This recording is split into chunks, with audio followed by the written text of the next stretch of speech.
Mr. Worry by Roger Hargreaves. Poor Mr. Worry. Whatever happened, he worried about it. If it rained, he worried that his roof was going to leak.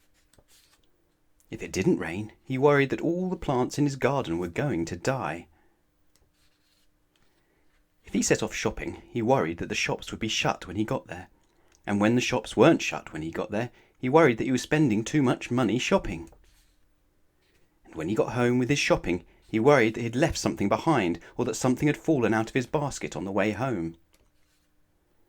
And when he got home and discovered that he hadn't left anything behind, and that nothing had fallen out of his basket on the way home, he worried that he'd bought too much, and then he worried about where to put it all. Life was just one long worry for poor Mr. Worry. One day he went for a walk. He was worried that he might walk too far and not be able to get home. But on the other hand, he was worried that if he didn't walk far enough, he wouldn't get enough exercise. He hurried along worrying. Or you could say he worried along hurrying. He met Mr. Bump. "I'm very worried about you," he said. "Why is that?" asked Mr. Bump. "I'm worried that one of these days you might hurt yourself," he said. "Don't worry your head about that," replied Mr. Bump, and went off, tripping over his own feet. Mr. Worry went on. He met Mr. Noisy. "I'm very worried about you," he said. "Why is that?" asked Mr. Noisy. "I'm worried you might lose your voice," said Mr. Worry. "Don't you worry your head about that," said Mr. Noisy, and went off. Clump, clump, clump. Mr. Worry went on. He met Mr. Greedy. "I'm very worried about you," he said. "Why is that?" asked Mr. Greedy. "I'm worried that you might eat too much and be sick," explained Mr. Worry. "Me?" replied Mr. Greedy. "Eat too much? Impossible!" and went off for lunch. Mr. Worry went on. He met a wizard. "Hello," said the wizard. "Who are you?" "I'm Mr. Worry." "And you look it," commented the wizard. "Tell you what," he went on, for he was a helpful sort of a wizard. "Why don't you go home and write down every single thing that you're worried about, and I'll make sure that none of these things ever happen."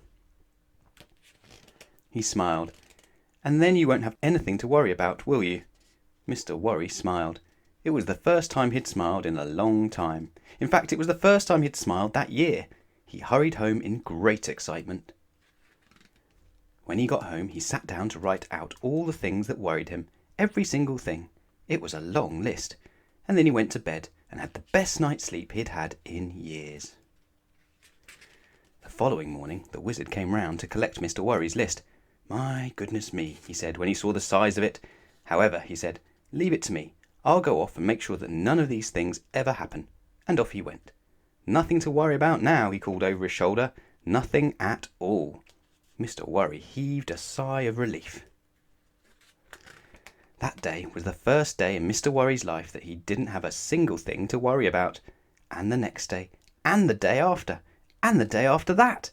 On Monday, Tuesday, Wednesday, Thursday, Friday, Saturday, and Sunday, Mr. Worry didn't have a care in the world. But on Monday morning he was a worried man. Oh dear, what do you think was worrying him? Can you guess? He went to see the wizard. "Oh dear," said the wizard when he saw him standing on his doorstep. "What's worrying you?" "I'll tell you," said Mr. Worry. "I'm worried because I don't have anything to worry about." And he went home to worry about not having anything to worry about.